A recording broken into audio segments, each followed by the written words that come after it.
जय हिंद दोस्तों। आज की इस वीडियो में हम देखेंगे कि जब आप रिटायरमेंट जाते हैं तो आपको कितनी अमाउंट धनराशि आपको मिलती है। तो टोटल दोस्तों रिटायरमेंट के बाद 6 टाइप्स ऑफ बेनिफिट्स मिलती है। पहली बेनिफिट है जो है वह है पेंशन। पेंशन जो आपके लेंथ ऑफ सर्विस पे डिपेंड करती है। दूसरी धनराशि जो आपको मिलती है वो है कम्यूटेशन अमाउंट। कम्यूटेशन मैक्सिमम आप 50% कर सकते हैं। कॉम्पिटिशन लेना चाहिए या नहीं लेना चाहिए इसके ऊपर मैंने एक डिटेल वीडियो बनाया है, आप वो देख सकते हैं वीडियो के डिस्क्रिप्शन में। तीसरी धनराशि जो आपको मिलती है वो दोस्तों एफपीपी फंड। वो आपके सेविंग्स के ऊपर डिपेंड करता है, आप कितने पैसे कटवाते हैं सेविंग्स के दौरान, उसके ऊपर ये लमसम अमाउंट डिसाइड होता है। चौथी बेनिफिट है दोस्तों एजीआईएफ। इंश्योरेंस के नाम पर कुछ एक अमाउंट हर एक सैनिक के सैलरी से कटती है। वो ओवर अ पीरियड ईयर्स अगर उनके लेंथ ऑफ सर्विस में उन्हें कुछ होती है तो इंश्योरेंस के अमाउंट में कुछ इंश्योरेंस के टाइप में उनके फैमिली मेंबर्स को कुछ अमाउंट मिलती है।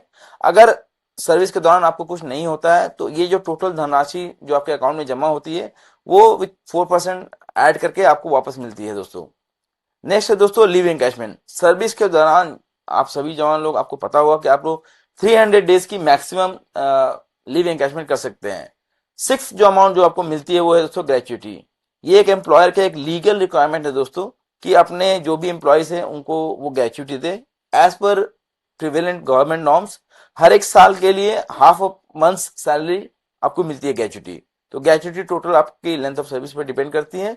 डिफेंस वालों के लिए एडिशनल 5 ईयर्स का कंपोनेंट है, गवर्नमेंट ने जो लाया है कि जैसे कि आपकी 20 ईयर्स ऑफ सर्विस है तो 20 + 5 ईयर्स आपकी काउंट होगी 25 ईयर्स। तो आपको 12.5 मंथ्स का आपको ग्रेच्युटी मिलेगी।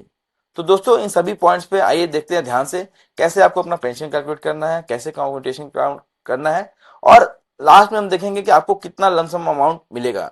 तो बने रहिए दोस्तों वीडियो के अंत तक।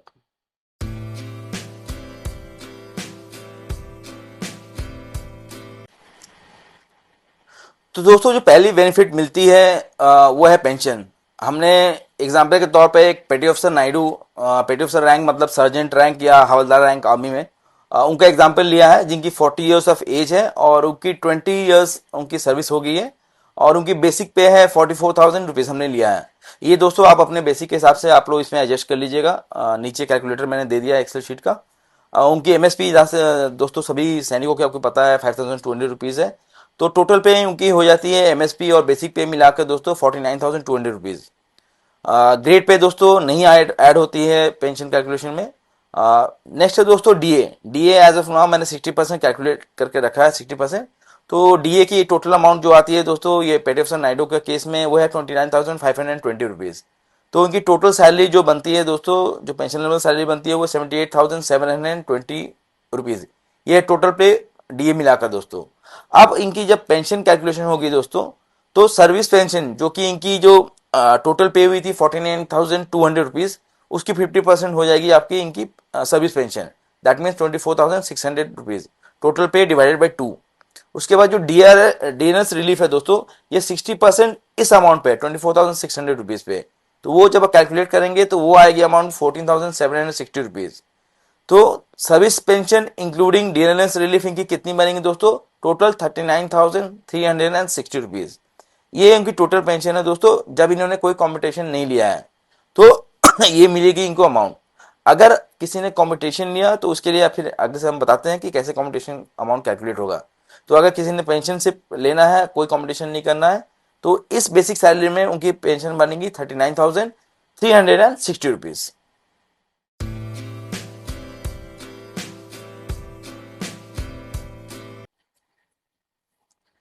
दूसरी जो धनराशि रिटायरमेंट के टाइम मिलती है दोस्तों वो है कॉम्पिटिशन के रूप में। कंपटीशन दोस्तों मैक्सिमम आप जो कंपटीशन ले सकते हैं वो 50%।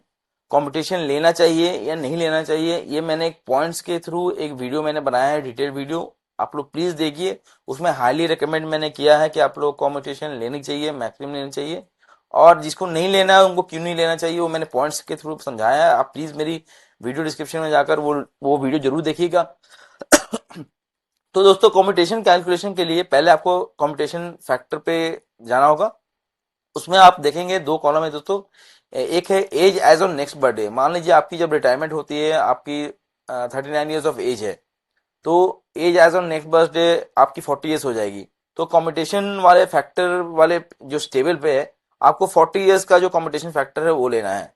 तो हमने ये 40 ईयर्स की कॉम्पिटिशन फैक्टर लिया है वो है 9.090। ये है कॉम्पिटिशन फैक्टर। वापस आते हैं दोस्तों कि कैसे कैलकुलेट करना है आपको कॉम्पिटिशन। तो मान लीजिए मैंने पेटिवसन नायडू के केस में दिखाया था कि टोटल उनकी पेंशन हो रही है 39,360 रुपीज। ये उनकी टोटल पेंशन थी। तो कॉम्पिटिशन मान लीजिए उन्होंने डिसाइड किया कि वो 50% कॉम्पिटिशन लेंगे। तो 50% ऑफ 39,360 रुपीज आती है दोस्तों 90,680 रुपीज। तो इतना का वो कॉम्पिटिशन ले सकते हैं। कॉम्पिटिशन फैक्टर है 9.09। तो दैट मल्टीप्लाइड इंटू 12। तो इनकी टोटल कॉम्पिटिशन वैल्यू जो पेटिवसन नायडू की आती है 21,46,694 रुपीज। ये लमसम अमाउंट वो अपनी 50% कॉम्पिटिशन करके पेटिवसन नायडू या सार्जेंट या हवलदार रैंक के जो भी है इस बेसिक सैलरी में इतना उनको मिल सकता है। जिसकी लेंथ ऑफ सर्विस ऊपर नीचे है वो आप अकॉर्डिंगली अपना बेसिक उसमें इस टेबल में डालकर आप कैलकुलेट कर लीजिएगा। तो मोटा मोटी 21,46,694 रुपीज कॉम्पिटिशन के रूप में पेटिवसन नायडू को मिलेगी।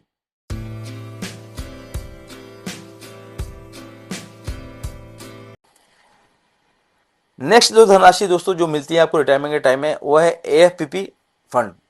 एएफपीपी फंड में दोस्तों आपकी जितनी खुद की सेविंग्स है उस पे 8.2% का जो इंटरेस्ट लगता है एनुअली वो कैलकुलेट करके आपका वो पर्सनल सेविंग है। तो आप अपनी सेविंग्स के हिसाब से अपने सैलरी स्लिप में देख सकते हैं कितना एक्यूमुलेट हुआ, वो आप इस अमाउंट में ऐड कर दीजिएगा। एपीपी फंड के लिए मैंने भी एक अलग वीडियो बनाया दोस्तों। जितने भी न्यू रिक्रूट्स हैं जो न्यू जॉइनिस हैं जिनके लेंथ ऑफ 4 इयर्स या 5 इयर्स हुई है उनको मैंने हाईली रिकमेंड किया है कि एपीपी फंड में जो सब्सक्रिप्शन है इनिशियल ईयर्स में सब्सक्रिप्शन ज़्यादा रखिए। जैसे वो लमसम अमाउंट हो जाता है तो फिर उसको कम कर दीजिएगा। उसके रीज़न मैंने एक डिटेल वीडियो बनाया है दोस्तों, आप लोग जरूर देखिएगा और अपने जूनियर्स को जरूर दिखाइएगा वो वीडियो। वो बहुत ही महत्वपूर्ण वीडियो है। हमारे सीनियर्स ने शायद हमें उतने अच्छे से गाइड नहीं किया, नहीं तो एपीपी के फंड के रूप में हमने बहुत सारा ज़्यादा अमाउंट इकट्ठा कर सकते थे। बट खैर कोई बात नहीं, हमारे जूनियर्स अगर वो वीडियो देख के कुछ सीख सकते हैं तो प्लीज़ जरूर देखिएगा वो वीडियो। ए मस्ट वॉच है जूनियर्स के लिए। तो एपीपी फंड में दोस्तों जो आपकी पर्सनल जो आपने सेविंग्स कर रखी है वो आप ऐड कर लीजिएगा। यहाँ पर हमने पेटिवसन नायडू के लिए हमने रफली अराउंड 20 लाख रुपीज़ मान के चला है। लगभग 20 इयर्स ऑफ सर्विस में इतना इकट्ठा हो ही जाता है। तो इनके केस में हमने 20 लाख रुपीज़ मान के चल रहे हैं।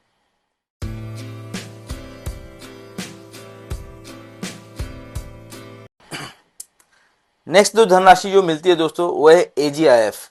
एजीआईएफ इंश्योरेंस फंड के नाम पे ऑफिसर्स की 5,000 डिडक्शन होती है मंथली और जवानों की 2,500 रुपीज़ पर मंथ वो होती है। तो 2,500 रुपीज़ अगर पर मंथ करके हिसाब से आप 20 इयर्स की कैलकुलेशन करेंगे तो अराउंड 5 लाख रुपीज़ एक्यूमुलेट होती है। अगर आप सर्विस के दौरान आपको कुछ होती है तो आपको ऑफिसर्स को 50 लाख इंश्योरेंस अमाउंट मिलता है उनके फैमिली मेंबर्स को, और जवानों को 25 लाख रुपीज़ मिलती है। रिटायरमेंट के बाद दोस्तों अगर आपको मतलब सही सलामत आप रिटायरमेंट हो जाते हैं तो वो जो टोटल अमाउंट एक्यूमुलेट हुई है विथ एडेड 4% इंटरेस्ट आपको मिल जाती है। ये जो एजीएफ के अमाउंट है दोस्तों विद इन सर्विस आप 50% आप विड्रॉ कर सकते हैं कोई चाइल्ड एजुकेशन इस सब के लिए खर्च करने के लिए, और सर्विस के लास्ट 2 इयर्स में आप अराउंड 90% इसका विड्रॉ कर सकते हैं अगर आपको रिक्वायरमेंट है तो। रिटायरमेंट के बाद इसको एक्सटेंडेड इंश्योरेंस भी दिया जाता है जिसके दौरान आपको 6 lakh rupees for officers and 3 lakh rupees for जवानों के लिए है। 2014 के बाद जो लोग रिटायर मतलब जो लोग ज्वाइन किए हैं उनके लिए अमाउंट 10 लाख फॉर ऑफिसर्स है एंड 5 लाख फॉर जवान है दोस्तों। तो ये अमाउंट जो 2,500 रुपीज़ जो हमारे टाइम पे जो कटती थी वो अमाउंट 20 इयर्स में लगभग 5 लाख रुपीज़ एक्यूमुलेट हो जाती है। तो ये एक और धनराशि है जो कि ऐड होती है आपकी टोटल पे कॉम्पोनेंट्स में रिटायरमेंट के बाद।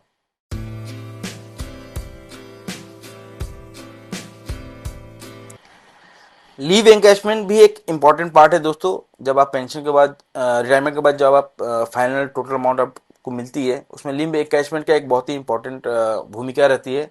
मैक्सिमम डेज जो आप लीव एनकैशमेंट कर सकते हैं वो है 300 डेज। तो पेटिवसन नायडू के केस में हमने देखा कि उनकी जो बेसिक पे थी रिटायरमेंट टाइम में 44,000 थी, उस पर जो उनको डीए मिली थी 60%, वो अमाउंट 26,400 रुपीज़ होती है लगभग। तो टोटल पे उनकी जो बनी थी वो है 70,400 रुपीज़। सिर्फ बेसिक पे और डीए ही मिलती है दोस्तों। लीव एनकैशमेंट में एमएसपी को ऐड नहीं किया जाता है, सिर्फ बेसिक पे और डीए ये मिलाकर ही लीव एनकैशमेंट के लिए यूज होती है। तो मान लीजिए पेटिवसन नायडू ने 300 डेज लीव एनकैशमेंट किया था और डीए 60% था, तो डीए अमाउंट 26,400 रुपीज़ आती है। तो उनकी टोटल पे फॉर लीव एनकैशमेंट जो एडअप होती है वो है 70,400 रुपीज़। ₹70,400, और इन्होंने क्योंकि 300 डेज लीव एनकैशमेंट किया, मतलब कि 10 मंथ्स इन्होंने लीव एनकैशमेंट किया, तो 10 इंटू जो टोटल पे फॉर लीव एनकैशमेंट ₹70,400, वो फिगर आता है ₹7,04,000 लीव एनकैशमेंट का। तो ये थी उनके लीव एनकैशमेंट की दोस्तों टोटल अमाउंट।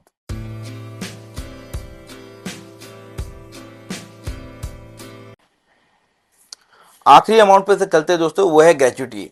ग्रेच्युटी एक लीगल बाइंडिंग है एम्प्लॉयर के तरफ से टुवर्ड्स इट्स एम्प्लॉय। ये एक मोटा धनराशि मिलती है दोस्तों। अपर लिमिट भी सेट की जाती है कुछ ऑर्गेनाइजेशन में। तो इसमें क्या है दोस्तों कि आप मतलब आर्मी, नेवी एंड एयरफोर्स के लिए एक अलग से प्रावधान गवर्नमेंट ऑफ इंडिया ने दे रखी है कि आपकी अगर 20 ईयर्स ऑफ सर्विस हुई है तो उसमें 5 ईयर्स की एक एडिशनल वेटेज दी जाती है। तो मतलब 20+5, 25 ईयर्स। जैसे पेटेसन नायडू के केस में उन्होंने 20 ईयर्स में रिटायरमेंट लिया, तो उनकी हमने जब सैलरी कैलकुलेट की थी इनिशियली, तो टोटल सैलरी उनकी हुई थी ₹78,720 हुई थी, और इनकी लेंथ ऑफ सर्विस थी 20 ईयर्स। तो क्योंकि आर्मी, नेवी एंड एयरफोर्स वालों को 5 ईयर्स की एडेड एक्सटेंडेड एडवांटेज होती है, तो 20+5, 25 ईयर्स की इनकी सर्विस काउंट होती है, service for gratuity. That divided by 2, that is 12.5 months आता है। तो 12.5 मंथ्स को राउंड अप करते हुए 13 मंथ्स होती है। तो इनको 13 मंथ्स की जो लास्ट सैलरी ड्रॉन हुई थी, दैट इंटू 13 मंथ्स करके एक लमसम अमाउंट मिलती है। ये जो ग्रेच्युटी की अमाउंट दोस्तों इनको मिलती है वो है अराउंड 9,84,000। पेटी ऑफिसर नायडू को 9,84,000 रुपीज रिटायरमेंट टाइम ग्रेच्युटी मिलती है। ग्रेच्युटी में एक और इंपॉर्टेंट ध्यान देने वाली बात है दोस्तों कि किसी भी कंडीशन में 33 जो ग्रेच्युटी मंथ्स है वो, या gratuity total service for gratuity है वो 33 एक्सीड नहीं होनी चाहिए। मान लीजिए कोई सूबेदार साहब 29 ईयर्स ऑफ सर्विस करके जा रहे हैं, तो 29+5 34 होती है, तो उनको 33 ईयर्स का ही ग्रेच्युटी काउंट होगा। 33 डिवाइडेड बाई 2 वो करके उनको मिलेगी। किसी भी कंडीशन में 33 एक्सीड नहीं करना चाहिए, एक लिमिट सेट कर रखा है गवर्नमेंट ने।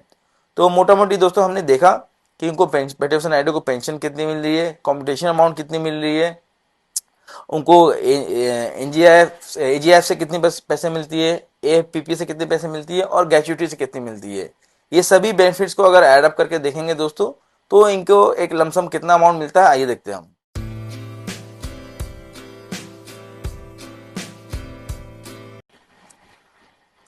अब आते हैं दोस्तों वीडियो के एंड में, जहां हम कैलकुलेट करेंगे कि टोटल अमाउंट जो पेटी ऑफिसर नायडू को मिलेगी रिटायरमेंट के वक्त वो कितनी होती है। तो पहला बेनिफिट हमने देखा था दोस्तों, उनका जो एएफपीपी फंड है, हमने एक राउंड फिगर 20 लाख मान के चला है। ये आप अपने सेविंग्स के हिसाब से आप उसमें एडजस्ट कर लीजिएगा। एजीएफ की मैच्योरिटी अमाउंट लगभग लगभग सबकी 20 ईयर्स ऑफ सर्विस में जवानों की 5 लाख रुपीज के आसपास ही रहेगी। कॉम्पिटिशन अमाउंट वो डिपेंड करता है परसेंट टू परसेंट। अगर पेटिशन नायडू ने 50% कॉम्पिटिशन ली है तो उनकी कॉम्पिटिशन अमाउंट थी 21,46,694 रुपीज। लीव एनकैशमेंट अगर आपने 300 डेज किया, लीव एनकैशमेंट आपने किया है, तो 7,04,000 रुपीज लीव एनकैशमेंट अमाउंट आता है। ग्रेच्युटी 20 ईयर्स के बाद मैंने कैलकुलेट करके आपको बताया दोस्तों, वो होती है 9,84,000 रुपीज। तो इन सभी अमाउंट्स को अगर आप एडअप करेंगे तो देखेंगे पेटी ऑफिसर नायडू जो रिटायरमेंट के वक्त जो उनको पैसे मिलती है वो अराउंड 63,34,694 रुपीज। तो एक अच्छा कॉर्पस अमाउंट है दोस्तों। ये वीडियो बनाने का दोस्तों मेन मकसद ये था कि जो लोग भी रिटायरमेंट जा रहे हैं वो लोग अपना financial planning well in advance कर सके। ये वीडियो को बनाने का मेन मकसद था कि ताकि आप हैफेजेड मैनर में बिना कोई प्लानिंग के कोई सोच विचार के आप रिटायरमेंट में ना जाएं, नहीं तो आपको बहुत ही प्रॉब्लम होगी। इसीलिए मैं सभी जिनसे भी मेरे जो अभी भी इन सर्विस में हैं उनसे बात होती है तो मैं उनको यही यही चीज़ बोलता हूँ कि जो लोग जूनियर्स हैं उनको बोलिए कि फंड में पैसा ज़्यादा कटाएंगे, ताकि over a period of years उनको बहुत अच्छा अमाउंट जमा हो जाएगा। कंपटीशन लेना है नहीं लेना है वो उसके लिए भी मैंने एक वीडियो बनाया था ताकि मेरे फौजी भाइयों को मतलब हेल्प हो सके। और फाइनली आज मैंने ये वीडियो लेकर आया है ताकि आप अपना पोस्ट रिटायरमेंट जर्नी प्लान कर सके। ये वीडियो दोस्तों आप लोग सेव कर लीजिएगा और नीचे लिंक में दिया हुआ डिस्क्रिप्शन भी आप लोग सेव कर लीजिएगा, जिसमें आप कैलकुलेट कर सकते हैं अपना बेसिक डालकर, डीए डालकर कि आपको लमसम कितना अमाउंट मिलने वाला है, और अकॉर्डिंगली आप अपना सेकेंड जर्नी है जो रिटायरमेंट के बाद आप कैलकुलेट कर सके, डिसाइड कर सके और वेल इन टाइम उसको प्लान कर सके कि कैसे करना है। तो दोस्तों ये वीडियो मेरे हिसाब से बहुत इंपॉर्टेंट है। अगर आपको पसंद आए तो प्लीज़ लाइक कीजिए, शेयर कीजिए। अपने जो फौजी भाइयों हैं जो आर्मी, नेवी, एयरफोर्स, पैरामिलिट्री कहीं भी जो रिटायरमेंट जाने वाले हैं 1 या 2 साल में, उनके साथ ये शेयर कीजिए शायद बहुत लोगों के लिए आई ओपनर होगा। बहुत सारे लोगों को पता नहीं होता कि कितना अमाउंट मिलना है नहीं मिलना है, बिना कोई प्लानिंग किए रिटायरमेंट में चले जाते हैं। तो इस वीडियो को दोस्तों प्लीज़ लाइक कीजिएगा, शेयर कीजिएगा, और कुछ और अगर सजेशन होगा तो प्लीज़ कमेंट बॉक्स में सजेशन दीजिएगा। और कोई टॉपिक पे अगर वीडियो बनाना है दोस्तों तो प्लीज़ हमें रेकमेंड कीजिएगा। टीम वॉरियर मॉन्क डेफिनेटली जो भी आपके यूज़ की वीडियोस होंगी वो लाते रहेंगे। कुछ अगर और भी टॉपिक्स पे आपको वीडियोस चाहिए तो प्लीज़ हमें सजेस्ट कीजिएगा। तब तक के लिए दोस्तों बने रहिए टीम वॉरियर मॉन्क पे। जय हिंद, जय भारत।